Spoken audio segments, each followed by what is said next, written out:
Hello, I'm Hellspawn. I'm standing here with Sean, also Hello. known as Day9. How are you doing? I'm doing really good. How are you doing? I'm doing kind of good. Nice. Are you holding up fine? I mean, it's kind of stressful, like people are crazy with you here. Well, it's okay because I actually spend a good amount of time hiding. Yeah, you so do that. that works out pretty well. I do that the good old like up and down. I'll go sit quietly and listen to music on my glorious iPod, and then I'll drink 8 Red Bull shots and go out into the main fray.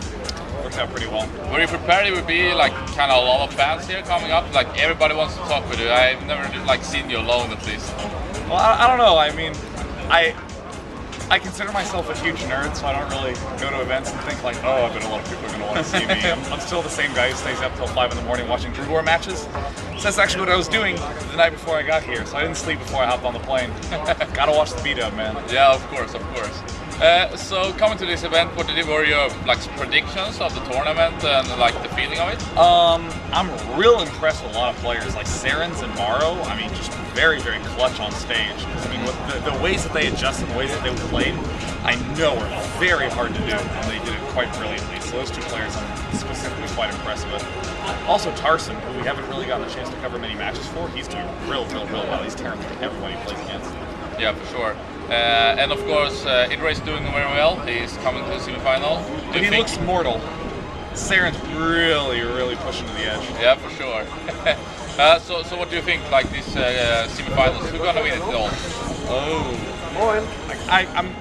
I'm kind of rooting for Morrow because I'm liking the way he plays. That's right. Go Sweden! Go Sweden. Yeah, Sweden. Well, I mean, things I feel a lot of empathy for like what's going on with him because I mean, Idra's like super incredibly insanely solid, and it's very like mechanical and robotic. And it's like trying to beat Skynet, right? It's really tough. But Morrow, it's just like he seems so human in his play. Like his usual style of early expanding against Terran just got crushed so many times, and against TLO, he readjusted starting in game 2, and that's so hard to do. It's such hugely uncomfortable, awful feeling, but he did it anyways. He just held down like a boss. So as long as Damaga doesn't do anything like too goofy at the start of the games, that should be a really amazing semifinal. Yeah, the game so far has been amazing. So every series goes 3-2, except the games we don't watch. Carson, he like 3-0'd everybody. Yeah, he's team rolling. So, are you like a little bit shocked of how big StarCraft 2 already is? I mean, during the beta, I mean, you started your show fairly early, and you went on and broadcast matches. Suddenly, it was like 10,000 people want to watch you, and you were like the king of StarCraft in some kind of way. I mean, I call you the Ladies and gentlemen, I am the king of StarCraft. I call you the ambassador. Yeah, I like that. But are you, like, it's crazy.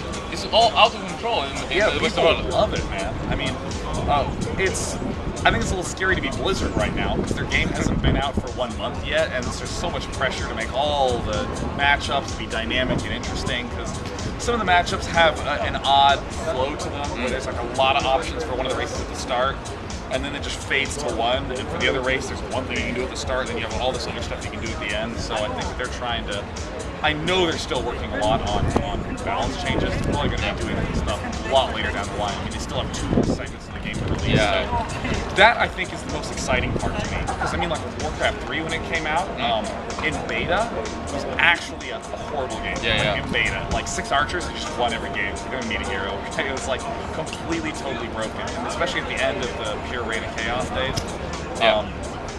It was like all Ancient War. It was like largely the play that you really should have done. And then it completely revolutionized with Frozen Throne. Yeah. So then to see StarCraft 2 in its like very early days be a pretty damn amazing game.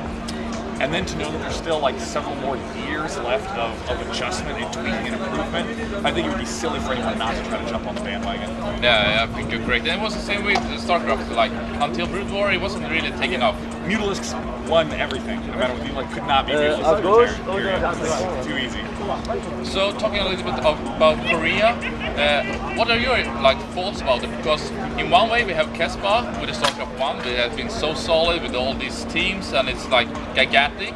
And in the same way, StarCraft 2 is coming, and like, do you see the both be running in some kind of way, or do you think like StarCraft 1 will keep going, or StarCraft 2 taking over? I mean, it's hard. That's in a sense, the only thing that they really share is the name StarCraft. Yeah. I mean, it's kind of like chess is a really famous game and very, widely played, and so is Go. But if Go was called Chess 2, then people would be like, are you a chess player or are you a chess 2 player? It just feels weird, you know, you feel all archaic if you're like, oh, I play, you know, chess 1 instead of the sequel. So I think that for now there's going to be a lot of big debates for big tournament organizations to kind of go, maybe we really should just do StarCraft 2 and that's the new one. But I think in a sense it's great for Brood War for StarCraft 1 because I think a lot more tournament organizations will see the huge success of events for StarCraft 2 and then say, well, what other games can we expand to? And someone will say, well, look at StarCraft 1. It was the most widely played professional game in the world for like 12 years. Let's pick that up in the tournament. And tons of people indefinitely, some, they'll come. We'll definitely check it out. Something's gonna happen. I can figure out a way to speak English. Yeah. You're probably speaking better than me at least. Anyway, so do you think that the top players of StarCraft 1 in Korea are worried, like Gaydon, Flash and those? Because like one day maybe they don't even have a job. They need to transfer, maybe they aren't successful in StarCraft 2?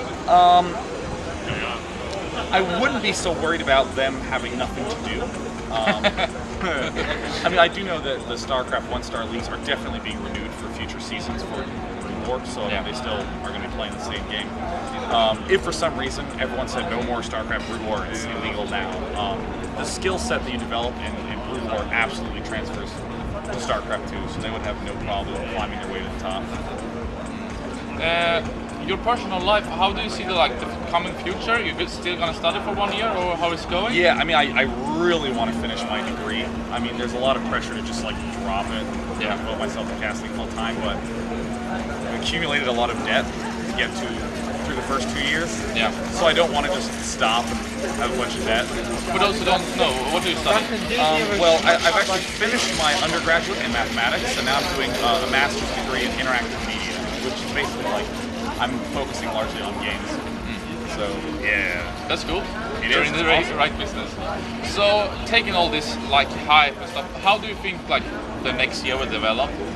Do you have any ideas or visions? No, I have no clue at all. I mean, right now I'm keeping a pretty short-sighted schedule. You know, for instance, when I land back home after Gamescom, then I take off and go to Raleigh and do MLG. Yeah. And then there are other events upcoming as well, and I still have to get through my master's thesis. So in terms of the tournament scene, I mean, I'll just kind of keep following all the tournaments and cast what I can. Really, pretty naive at this point. That's awesome. Maybe Frida, do you have any questions? Maybe. Well, I'm curious about your shirt. That's from the countdown party. Yeah, because I woke up this morning quite shameless and put on a shirt that has my name on it. Do you carry that one with you always? Or? Well, I mean, I'm proud of this event, because it shouldn't have happened. Everything was going wrong at the last second, and it miraculously came together. And this was designed by this guy named Bernard Forte. I don't know how to pronounce it because he's a Spaniard.